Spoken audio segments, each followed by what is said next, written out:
Okay, next I want to talk about the plan that I have for hanging the wind chime poles. And the method I'm going to use is I'm going to use a 6-inch pentagon shape. And pentagon because, by the way, this guy at the bottom, he has a bunch of templates that you can just download and print if you want a template for doing this. So basically I'm going to drill a hole in each corner of this pentagon, and I'm going to run some string up through that hole to hang the poles. And I'm going to make this pentagon out of high density polyethylene. This is high density polyethylene. Normally when you see it, it looks more like a milk jug. Or any number of other items that have a logo on the bottom of the container. The logo looks like this, right? And you just flip over your milk jug and you'll see a logo like that on the milk jug. And that means that it's made out of a certain type of high density polyethylene, which is a plastic. Cutting boards are made out of this, and milk jugs, and food grade items of all kinds. The buckets at Home Depot, the orange buckets, are made out of high density polyethylene. And basically what you can do with it is you can heat it up in your oven and you can mash it into a certain shape. You can also work on it with woodworking tools like files and rasps and table saws and jigsaws, and you can shape it to the shape that you want. And part of the value of this material is that it's completely water resistant, because it can go underwater. Think about your cutting board that you use for cutting vegetables. It gets washed in the dishwasher. It's totally safe outside. You could put it in the freezer and it'd be all right. And so that makes a perfect material. So what I've been doing is I've been shredding milk jugs and then just putting them into cupcake tins and melting them. That gives me a small stash of these plastic items. I don't know what got into that one. Huh. Anyway, various different colors and shapes and sizes. Like I have this Purex laundry soap. You won't be able to see it on the bottom, but there's a number 2, and right, so that would give me a green color if I wanted to use that.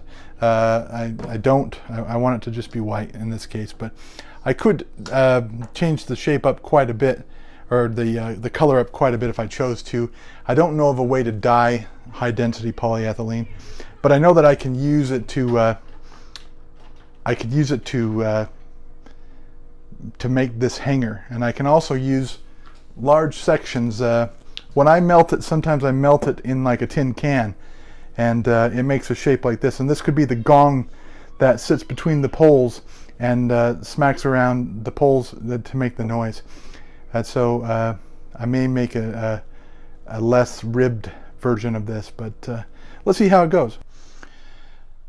Alright, so you can melt high density polyethylene in your oven, and to do that I'm going to use a piece of parchment paper on a regular cookie sheet. That my wife loves that, I'm sure. The idea of the parchment paper is to keep it from touching food surfaces, although this material is food grade because it was milk jugs before it was these globs of plastic. So I'm going to put it in the oven and I'm going to heat it. The smoke point for this is 425 degrees or something like that. So 400 degrees gives you the right temperature to melt it into a big glob. And what I just want it to do is just spread out and make a shape about so big. And then I'll mash it down from the top with a piece of wood or something to sort of flatten it out and make it in the general blobby shape that I want. And then I'll use a jigsaw to cut the actual line straight to make my shape. But first I need material, so I'm going to take this, I'm going to melt it. As soon as it's a big pool of plastic, I'll put a heavy board over the top of it and mash it so that it stays in that shape until it cools. So let's do that. All right, in this shot, you'll see that the high density polyethylene has been mashed between two boards like that after getting heated up to the point where it was see-through. Oh, look at that. There's a little bit of a wobble. I'll have to sand a little bit here and a little bit there. The problem there is that I didn't leave it in the clamps long enough. You heat it and then you mash it flat like a pancake like this, and then you put clamps in various places to apply pressure.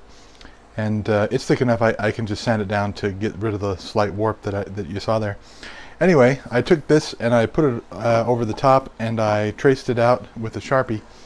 And now the idea is just to cut that Sharpie out. And then of course we'll also do a little bit of cleanup, because there's a little bit of edge there that's a little wonky. Anyway, I'll take it out to the garage and use a saw to chop the edges off. Okay, so I have cut off the edges so that it's the pattern, and I have drilled the holes. I didn't get a perfect flatness. It's still just a little bit wonky. I mean, it sits mostly flat, but I mean there's a little bit of play right there where you can see it. I can continue to sand that, but I don't think I want to reduce this any more than ½ an inch. I want strength more than I want perfect straightness. I could heat it up again and mash it down, but I don't really see the point. It's going to sit outside, so perfection's not even my goal. This video is getting long, so I'm going to have to do a part 3 where I put everything together, but that's it. That's high density polyethylene. It was shaped into that shape by me, and I'll use it to make my hanger for my wind chime. I'll see you on the next video.